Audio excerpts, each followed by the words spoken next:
And we are live. Good morning, everybody. It's Friday. Wow, December 17th. This month is flying by. So hopefully you've got your Christmas shopping done if you're here in the US. Welcome, everyone. My name is Bryan Armentrout. I'm with the Food Safety Foundation, the Food Leadership Group. And I want to welcome you to the Food Safety Chat every Friday at this time at 8 a.m. Mountain Time, 10 a.m. Eastern. We get together and we talk about all things food safety.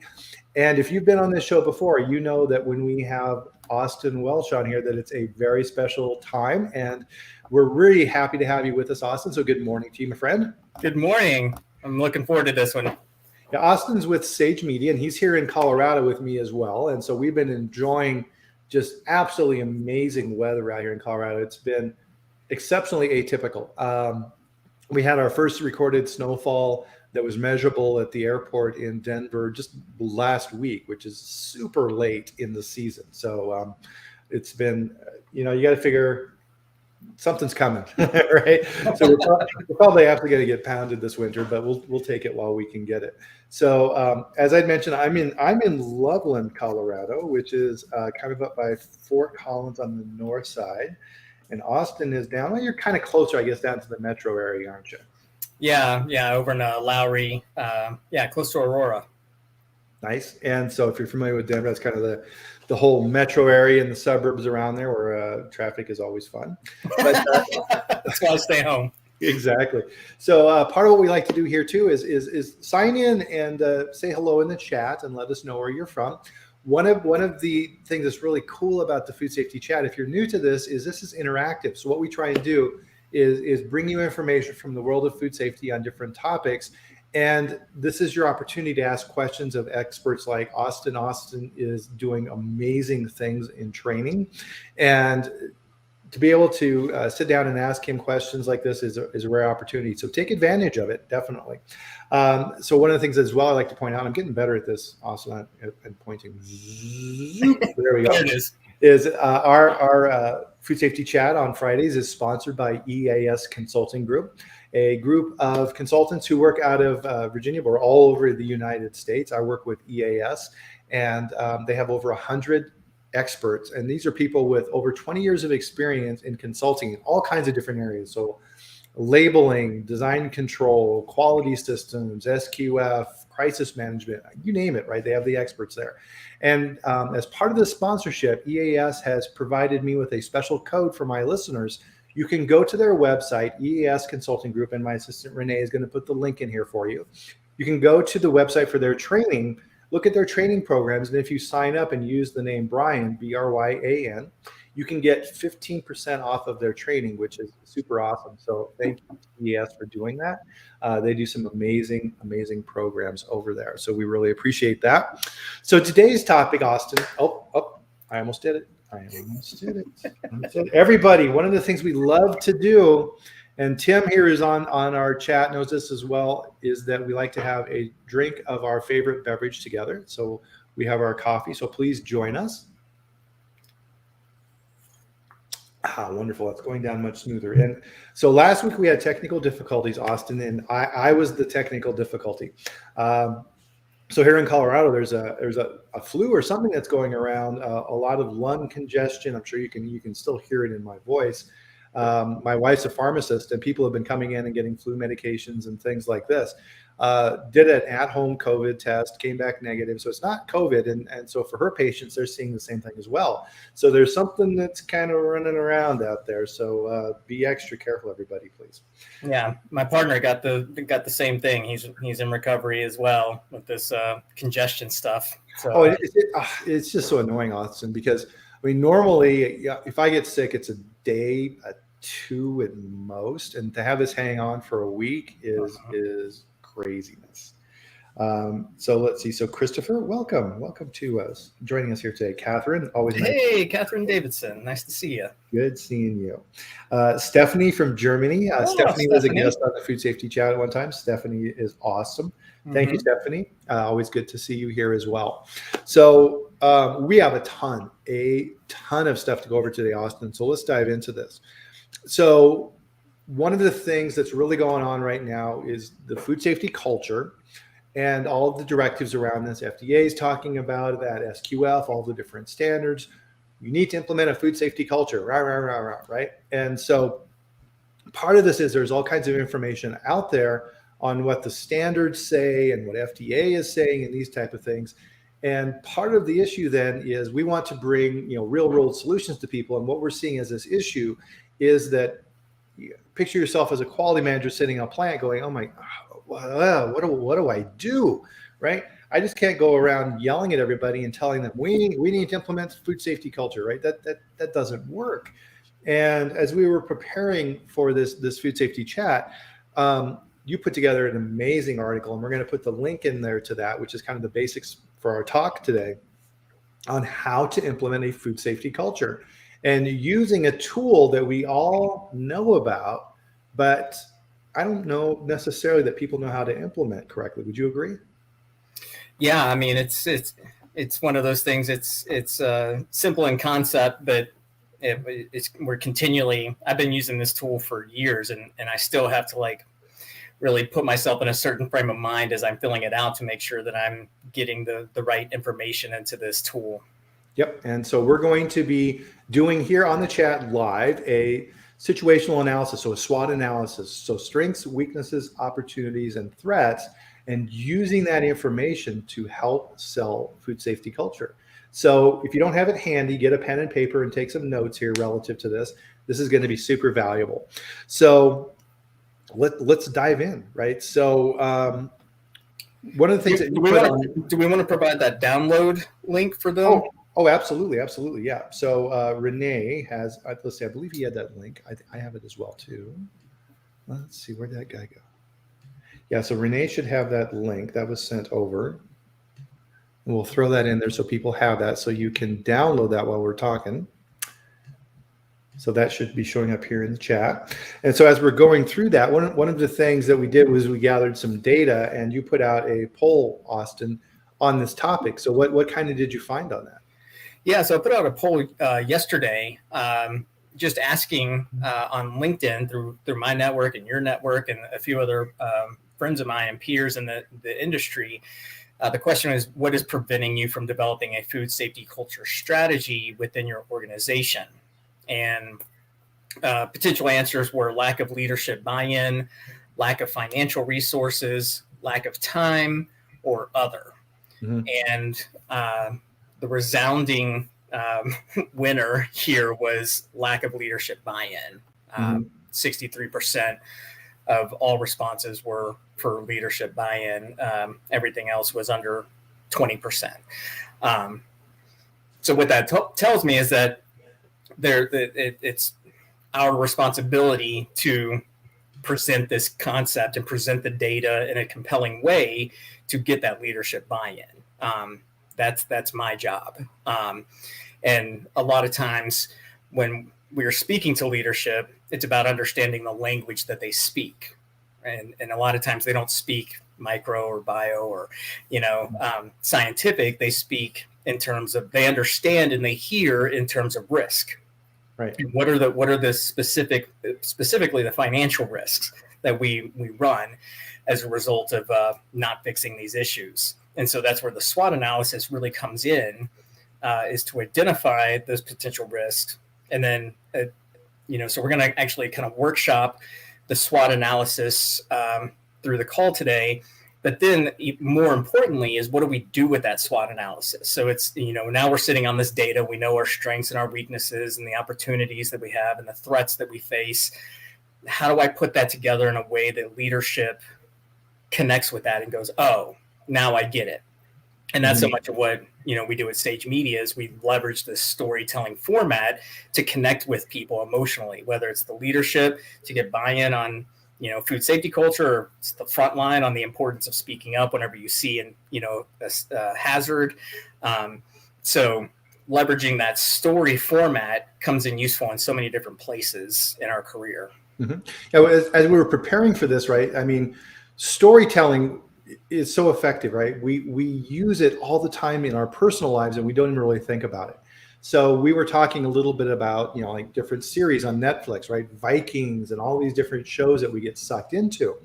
And we were laughing about this because, my wife and I are watching Vikings, and we've just about ended that show. And it's taught us some of it is narrative, right? And it's kind of elaborated on and stuff like that, but it's based upon real historical figures. And I know more now about pagan mythology and Viking lore and where they went and raided and how they would get along with other peoples through entertainment, right? Now, if someone had said, hey, Bryan, here's a really interesting article on the historical facts and figures of the Vikings. Right? And you have to tell that story. You just can't. And I think that's a huge flaw with quality people is we think that the data tells the story. It doesn't. It does not. Right. So for example, thinking a company, when a company is thinking about launching a new product, they'll gather data, right? They'll go out and they'll talk with suppliers and they'll put products in front of consumers. But still, they've got to get together and say, okay, is this something that's worth, to your point, the risk? We're going to launch these new products.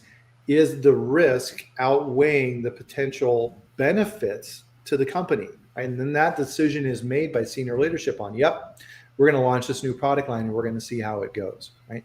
That decision uses data, but there's so much more that goes into that. And we need to understand that within the quality world. Definitely.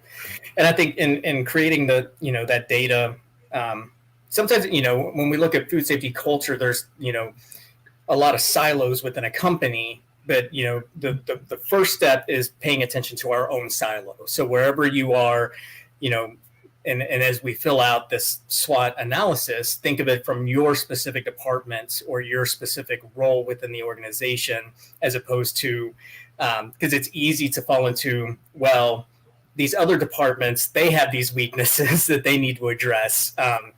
We're going to try to not focus on that because we want to say, what can I do? What can I bring to the table? What can my team do better? Because also leadership wants to see that there's that ownership, that it's right. Like, okay, well, what are you going to do first to kind of get this thing going? Exactly. So part of this too, and I think the key lesson that we need to really focus in on this for the primary goal, when you start going down this path and saying, okay, well, we need to start work on building this food safety culture within our company, is that leadership buy-in piece, Austin. Mm-hmm.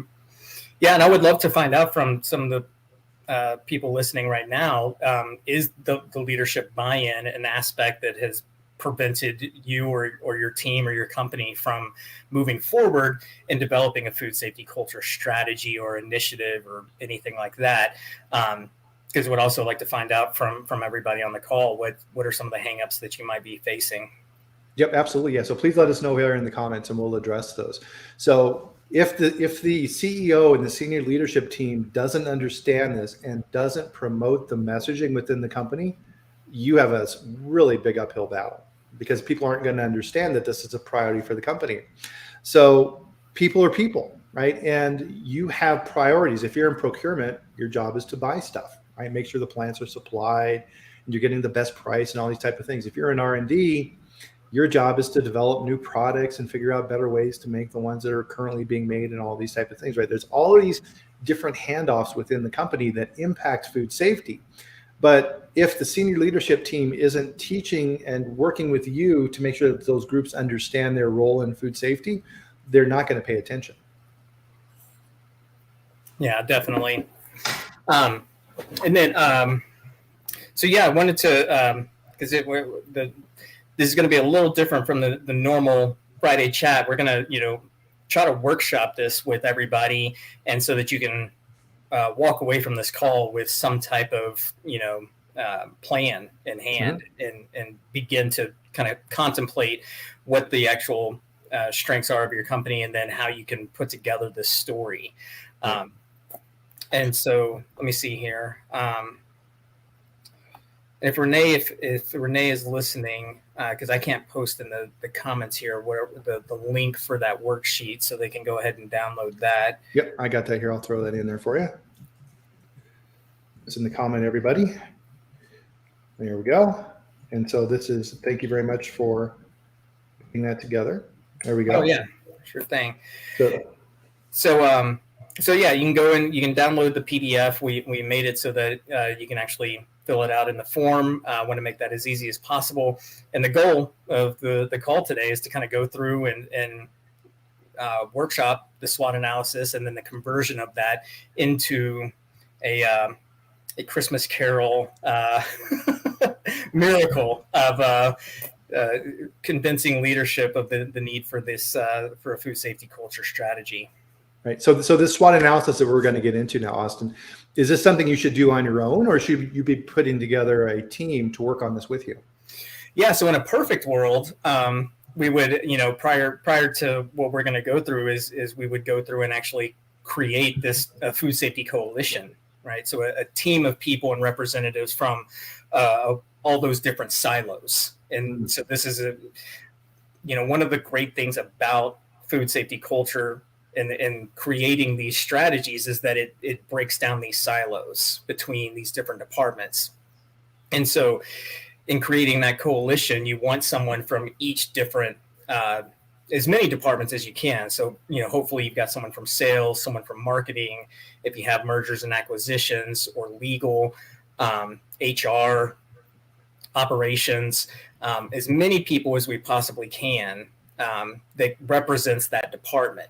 And then once you have that coalition, then each of those individual silos does a SWOT analysis so that I can identify, okay, well, I'm the VP of sales. Well, what are our strengths, within sales? And then what are the weaknesses as they pertain to safety? So specifically looking at it from a food safety lens. So not just like, well, we have a strong sales team who closes a lot. It's looking at the SWOT analysis from a food safety standpoint.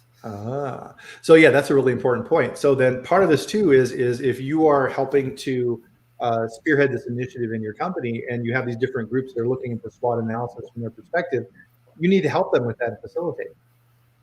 Yeah, definitely. Because that's where, workshopping these types of things is really great because, like I said, it can become complicated when you're looking at it with your own bias, right? So I look at everything from a training bias. Everything revolves around how do I educate people and specifically, try to shift into new behaviors. And so that's my world. And so that's how I'm always looking at everything. So, and that's why creating those coalitions where people can bounce ideas off of each other and say like, oh, well, this might be getting off track. You're focusing back on, the actual sales aspect of it, but what is the role of sales within food safety? Or, mergers and acquisition is one that I'm really fascinated with. And that's one that I see, especially in larger organizations, that is a constant, it's a constant issue that that people are looking at is, how is mergers and acquisitions looking at the safety of, new acquisitions? What's the culture of the new acquisition? Does it align with who we are and our mission and our values? So this helps in so many different aspects to make sure that you're staying on track with what the mission of the company actually is. No, that's a good point. See, Jill had a comment here. Thank you, Jill. I've seen having a financial-based over risk-based mentality or decision-making backfire on companies. They didn't think prevention is worth the investment until there was a massive failure and the whole thing was ruined. 100%, right? And that's the hope, Jill, is that you create the SWOT analysis so you don't have to have that backfire. You can preemptively say, here are the risks that we face, right? Here's the weaknesses. Here's the threats that we have, and here's what's going to happen. But putting that information together for people and saying, this is what will happen if we don't do something. Right. Absolutely. And so this goes back to the point you made as well, Austin, which is people look at things through the lens of what they're doing, right? So if I'm the CFO, that's my day, right? I'm looking at spreadsheets, I'm looking at numbers, I'm looking at ledgers, telling the story of the company in those terms. And that is in that role as the CFO, that's how my boss judges my performance, how good I am at doing that, right? And if people aren't showing you these other elements that you need to be worried about because those can impact the numbers, they aren't going to pay attention. So you need to be able to tell those stories and understand your audience, right? Which is point number 2 from your article. You need to look at these different groups who are going to be important for your food safety coalition and understand their perspective. The R&D guys have a perspective, sales, marketing, legal. Everybody has a different perspective within these different functions. This all needs to be organized under the umbrella of what the company wants to do under the directive of the CEO and the SLT. Mm-hmm. And it's interesting. As you were talking about this, I was thinking about going back to the story structure again, and I was thinking, as each of these silos are working on their own SWOT analysis, I think of subplots within stories. So you look at Star Wars, Game of Thrones, right? There's always an overarching story, but everybody has their contributing role within that larger story, and that's where this really helps to create that binding of the entire team to work towards a common goal.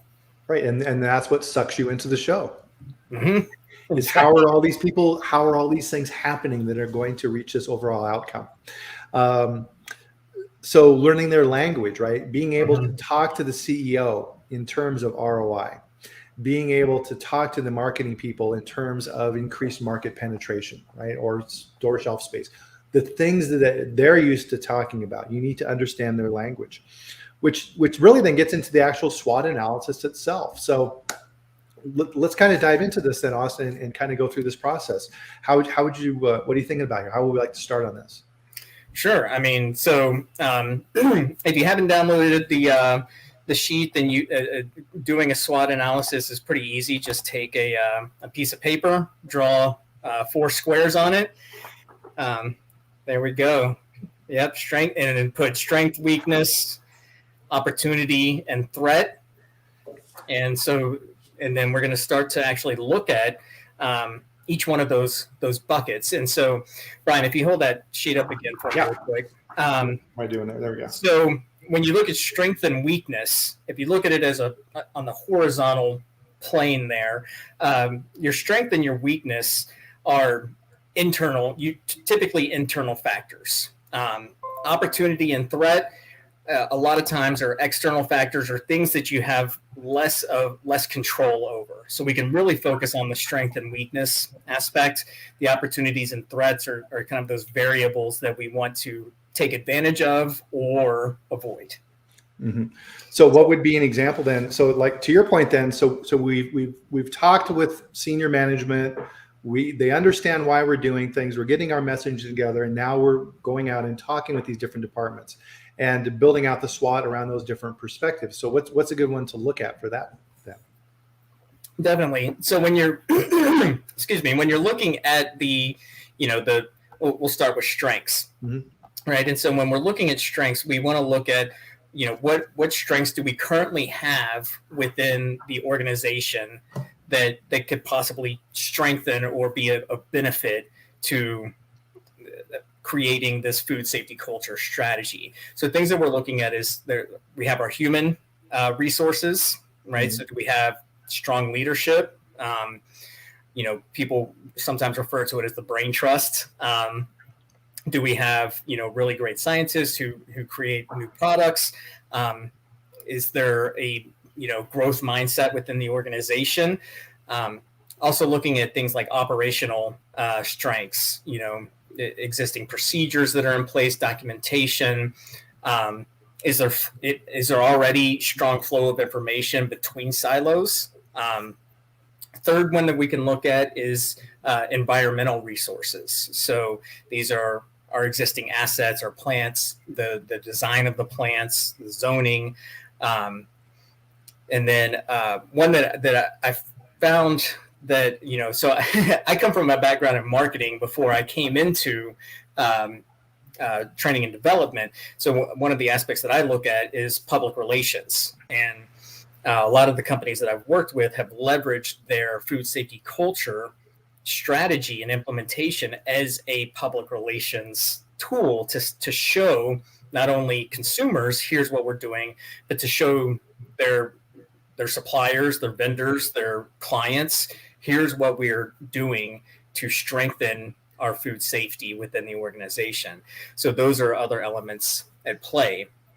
So, would love to hear from some of the listeners within the strengths category.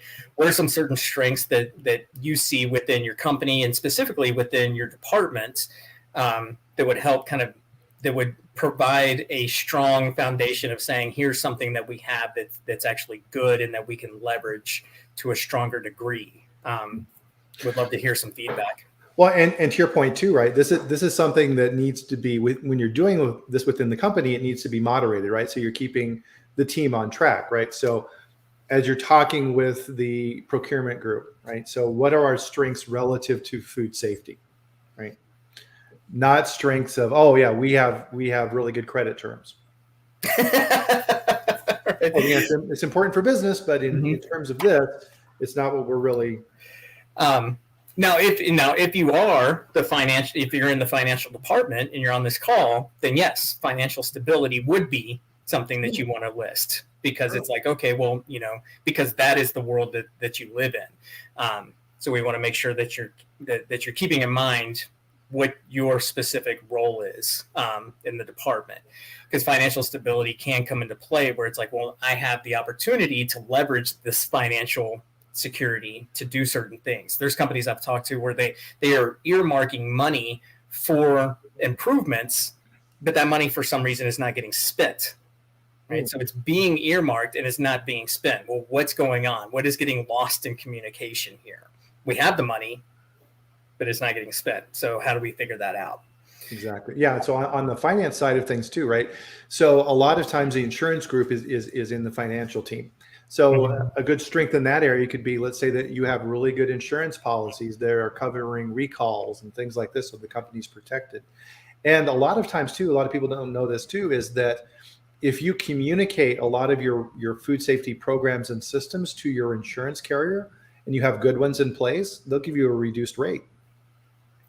Yeah.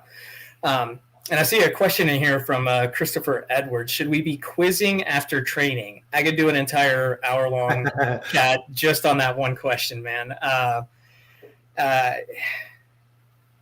gonna ruffle some feathers and say no. And the reason I say that is the quizzing is important from a knowledge standpoint, but it is not where we end within training. That for me, the learner passing the quiz is the cost of entry into actually proving that what I've done is efficient, or it has efficiency, that it actually worked. Mm-hmm. So it is something that we should be doing, but it is by far not the measure of success. And so the measure of success is behaviors and return on investment, that we see that new behaviors happen as a result of the training, and then we look at the return on investment that the company should be receiving as a result of said training. Right. So part of what I think we've all seen in the training realm, and this is why I love what Austin is doing at Sage Media, is that the old model of putting people in a room with a PowerPoint, reading through the slides that were sent to you by corporate. Everybody is tired from their shift. And then you give them a quiz at the end to prove that they were there, and then they have to pass in order not to have to sit through it again. Doesn't really work very well. Right? You're not meeting your objectives with that, right? If your objective was just to check a box and say, I trained them, then yeah. But if you want to improve the facility, if you want to really engage and teach people how and why, right? That's the important part, why they're doing things, we have to do things differently moving forward. Definitely. And the way that we created at Sage Media, create these training environments, is we create a learning environment that doesn't require a quiz at the end. So what I'm interested in is things like people creating their own personal action plans, their personal commitments to food safety. So it's more leveraging their own critical thinking and having them commit to something, as opposed to quizzing them on a specific term or things like that. That is necessary. That's not the kind of training that I create. I don't do, I don't do highly technical based training. I'm more focused on things around, do you comprehend the why we do this, why this is important, how it ties into the mission. So that's the fine line between check the box training and culture based training. So the food safety culture programs that we create for these larger companies, they don't have quizzes built in, but that's by design. Yeah. Very interesting, isn't it, everybody? Right. So Corey's like, what? Find a way to test their knowledge without a formal quiz. Yeah, that's kind of what we're talking about here. And Jill makes a point here too. So Corey, I like to have people show me what they learned or explain the key concepts in their own words. Key skill demonstrations are also good for evaluating what they understand. Yep. Jill's right. Yep. That's exactly it, Jill. Yep. So, I mean, part of this, right, is getting people to understand the why. Why do we care about food safety, right? We're protecting people's children, and what you do protects those children, right? So picture a little girl in the 5th grade who loves what you're manufacturing. She eats it every day, right? What you're doing has a direct impact on her, right? And getting that emotional messaging across and telling it through stories and things of this nature is really, really important. And part of this, right, is there's a realization, and it's kind of the unknown, right? Training, the way I look at training, Austin, is it breaks down into 2 areas. There's the things the knowledge that we need to impart the technical information. So GMPs and how to wash your hands and these type of things. But the majority, I would say over 80% of the training for people occurs on the floor, right? And it's one-on-one, right? It's between you and me as the trainer and trainee. Hey, Bryan, welcome. Really, really glad to have you here. I'm Austin. I'm your supervisor. I'm going to be showing you the ropes. I'm going to show you how to do things. I'm going to show you how to tear apart equipment. I'm going to show you how to run the filling machine, right? And as the supervisor, you're managing that in your mind as to whether or not I'm competent to do those things. And that's where real training takes place. And so a lot of times when I'm in plants, I'll ask supervisors, I'm like, okay, who's that guy over there? Okay, well, that's Bryan. Okay, well, is he pretty new? Yep, he's been here about a month. Is he good at what he does? Right? How do you know? Right? Mm-hmm. How do you know what they're doing? And that's where training takes place. And the idea that, right, we have a PowerPoint and we do a quiz is I think we've seen over time that that's not very effective. Right. So yeah, I would say let's move on to weaknesses, because this is where everybody has a strong opinion. So when we're looking at the weaknesses, we're asking ourselves, how can a food safety culture strategy positively affect these specific weaknesses? So we're looking at these weaknesses as they pertain to food safety. So going back to the different resources that we have, at our disposal, we have the human resource side. So now we're looking at the weakness aspect. Is it possible that the leadership is ineffective or doesn't have a growth mindset, is not safety oriented, is bottom line oriented? Loss of talent is a huge one right now.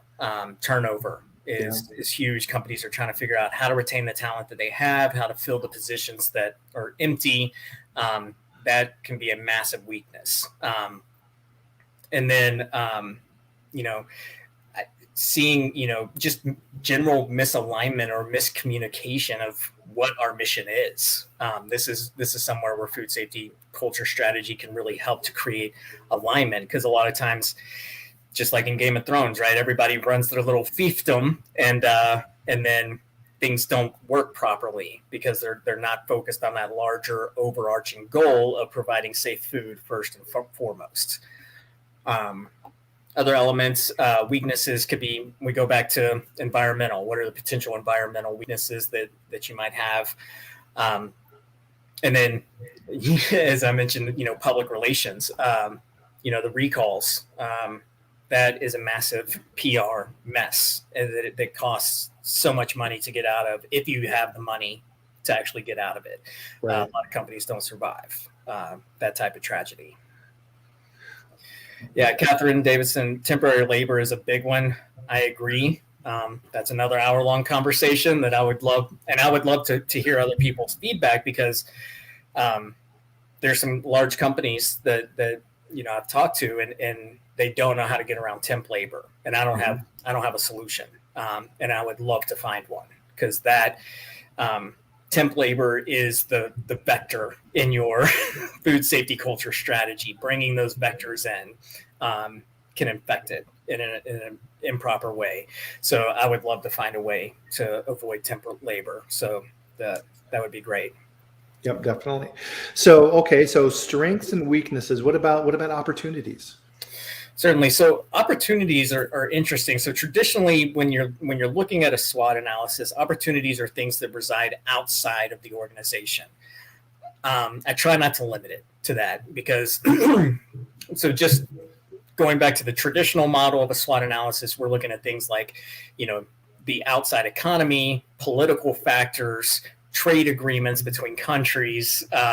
So these are all it's just the current environment outside of the organization that we might be able to take advantage of. I like to look at it on a more kind of micro level and say, okay, well, what are the opportunities that we have internally that we're not taking advantage of right now? So it might be things like we're looking at, third-party verification, right? It's we need this new client, and the client's not going to work with us unless we get this third-party verification. Third-party verification requires food safety culture. Well, that's an opportunity. Excuse me, having actual qualified employees within a region, right? That could be an opportunity or a threat. There might not be enough people, which that would be a threat. There might be an overabundance of people. That would be a huge opportunity to bring in that talent.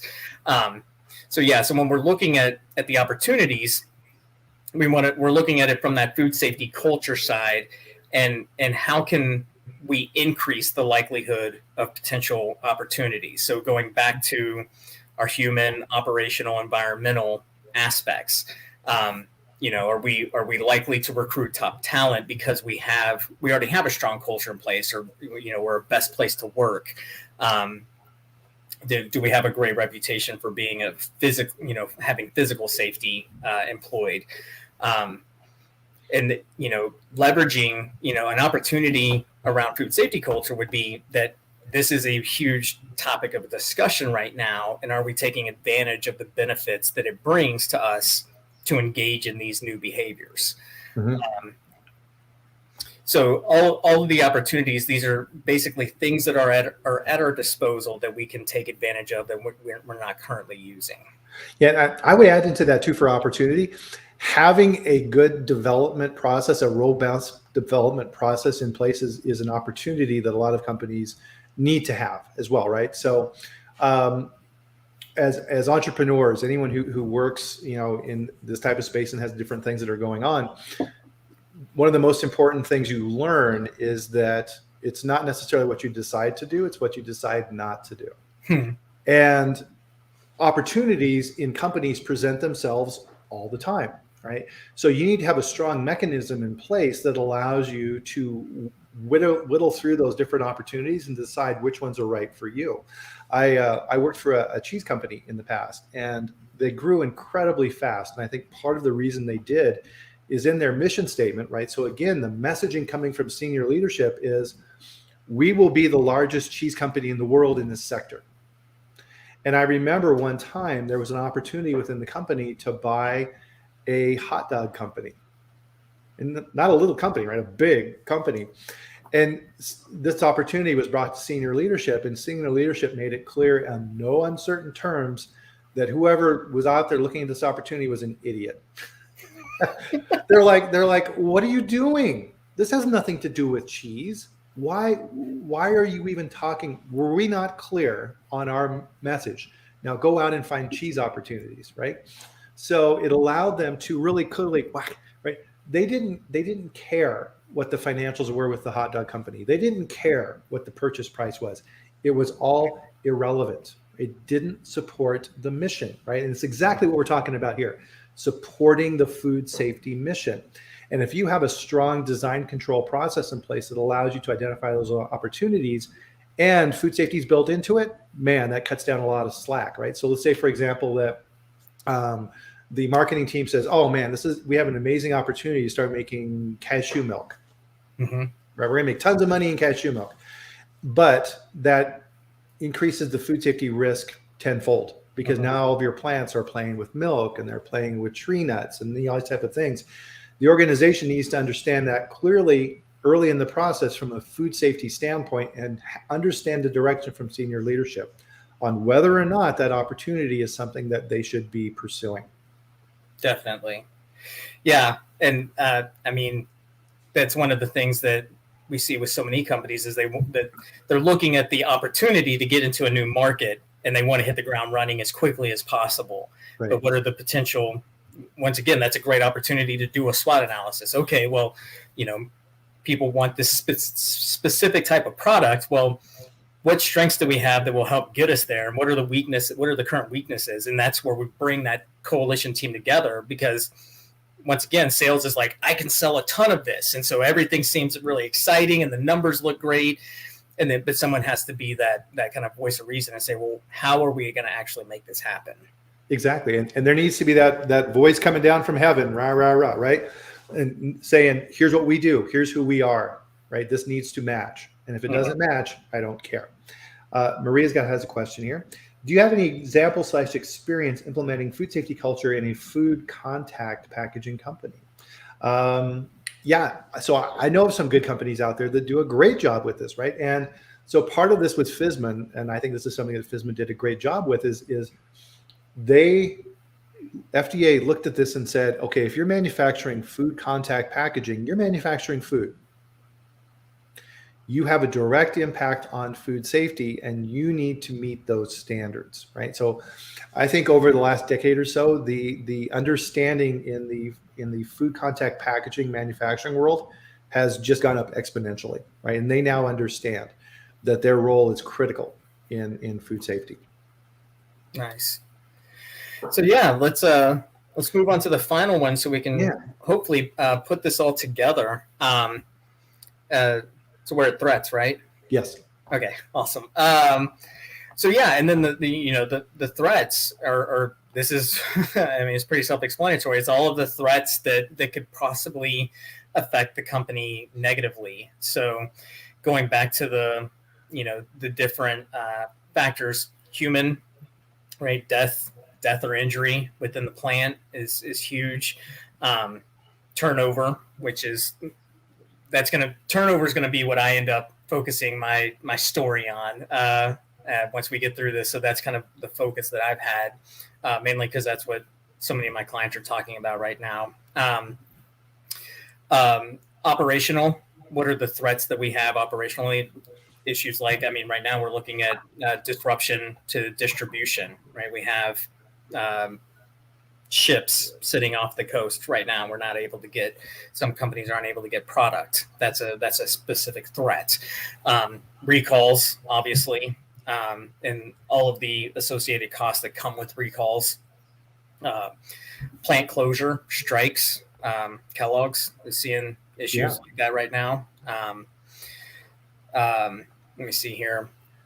Operational aspects, we could see things also like advances in technology that might come back to bite us. So if I'm looking at Bluebell, right, there was whole genome sequencing and elements, new technology that were coming out. It's we either can view it as a threat or an opportunity.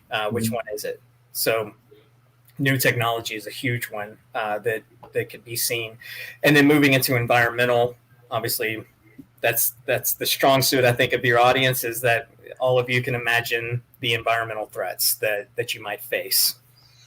So those are the four buckets, so to speak. We got, so we've kind of gone through, we've got the strengths of the organization, and specifically your department, the weaknesses of your department, the opportunities that you face, and the threats that you want to avoid. Mm-hmm.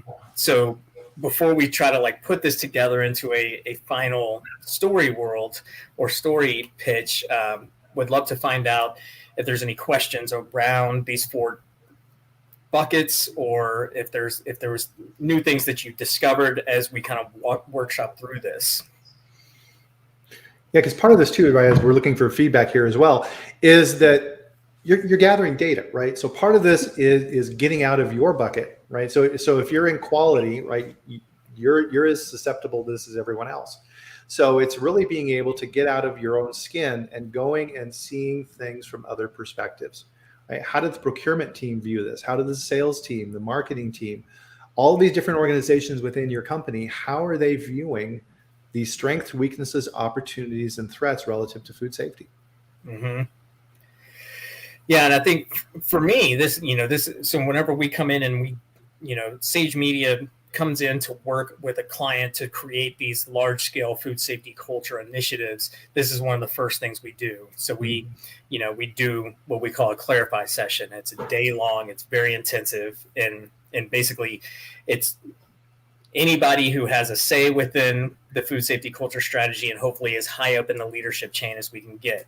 The last company we did this for, it was amazing. We had probably over 40 leaders from around the world all in the same room at the same time to workshop through these ideas. And so going through that SWOT analysis and starting to identify those common themes, from all these different departments that are representing their respective teams, is amazing, because you start to also see themes. And this gets into qualitative analysis, looking for themes in the data and being like, okay, well, here's something that I'm starting to see happening over and over again, regardless of what department this person is from.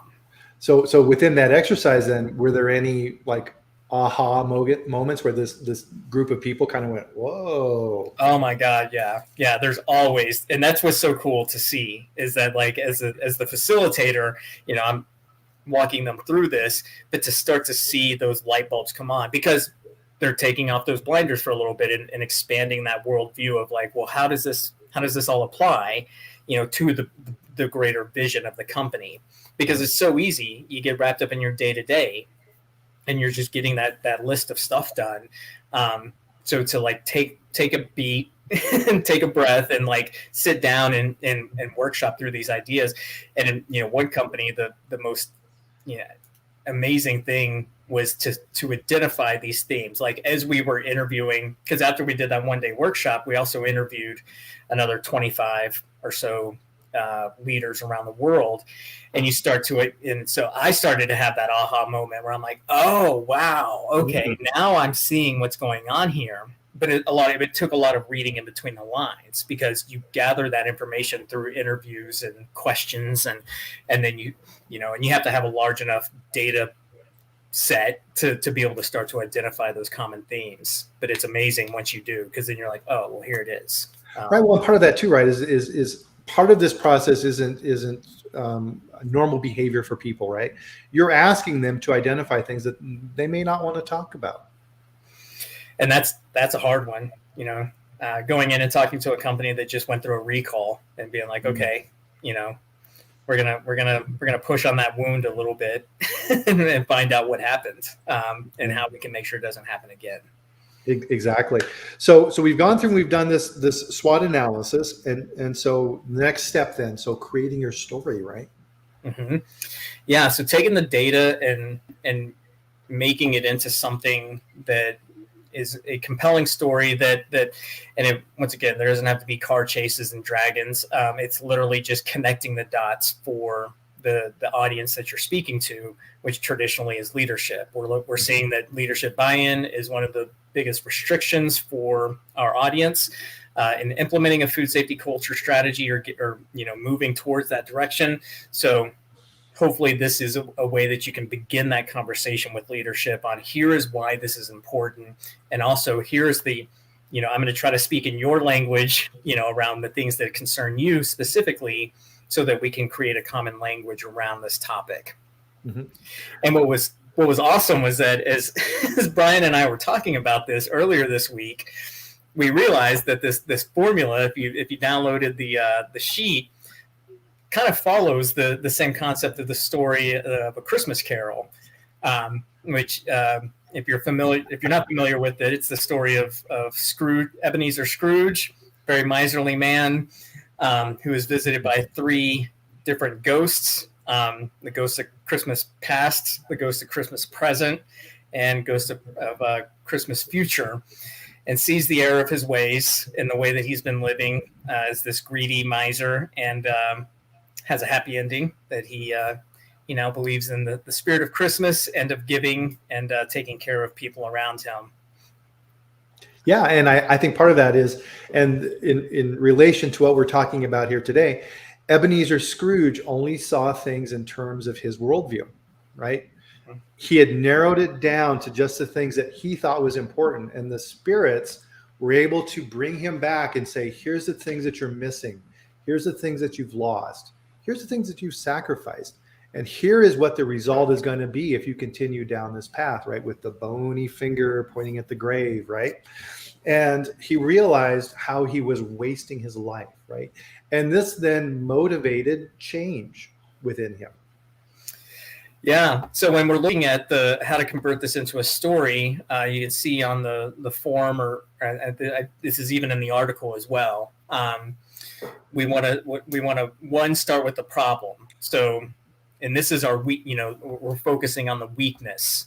And so I think of the Ghost of Christmas Past and the Ghost of Christmas Present is kind of represented in this. It's what we already know about ourselves that is potentially hazardous or is holding us back.